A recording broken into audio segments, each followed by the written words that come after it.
అనుదినము పనిచేసి 7వ దినమున విశ్రమించిన సృష్టికర్తమైన నా దేవా, నీకు స్తోత్రములు. మాకు కూడా ఈ లోకములో విశ్రాంతి ఏర్పరిచినావు. పగలు అంతయు పని మీదనున్న మాకు విశ్రాంతి కలుగునట్లు రాత్రి సమయం ఇచ్చినావు.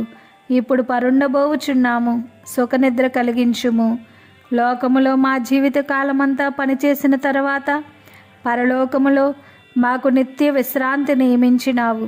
అది తలంచుకొని, అది కడవరి తలంపుగా తలంచుకొని పరుండబోవుచున్నాము. ఆలకించుము. ఆమెన్. నా ప్రియుడవైన తండ్రి, నా శరీరము, నా ఆత్మ, నాకు కలిగిన సమస్తము నీకు అప్పగించి నేను నిద్రపోవుటకు వెళ్ళిపోవుచున్నాను. అంతయు నీవే చూచుకునుము. ఆమెన్. సర్వజనజనకుడా, నేను మా వారు నిద్ర మీద ఉన్నప్పుడు నీ పరిశుద్ధ దూతలను మా చుట్టూ, మా ఇంటి వారి చుట్టూ కావలిగా ఉంచుము. ఆమెన్. ఓ తండ్రి, నా తండ్రి, నన్ను ప్రేమించే తండ్రి, నేను నీకు ముద్దాయిగా ఉంటాను గనుక ఉదయమున నేను లేవకముందు నీవు వచ్చి నన్ను పరలోకమునకు తీసుకుని వెళ్ళినా అది నీ ప్రేమయే గనుక వందనములు.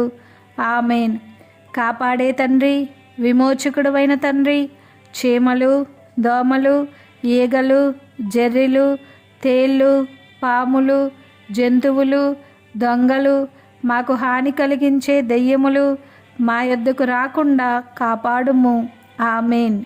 మేము మా కన్నులు మూసుకొని ఉండగా నీ కన్నులు తెరిచి మమ్మను చూస్తూనే ఉండే తండ్రి, నీకు స్తోత్రములు. మంచి ఆలోచనలు, మంచి కలలు, నీ చిత్తమైతే మంచి దర్శనములు మాకు సంభవించినట్లు నీ కృప దయచేయము. ఉదయమున శ్రమ తీరి సుఖముగా లేచినట్లు నీ కృప అనుగ్రహించుము. ఆమెన్.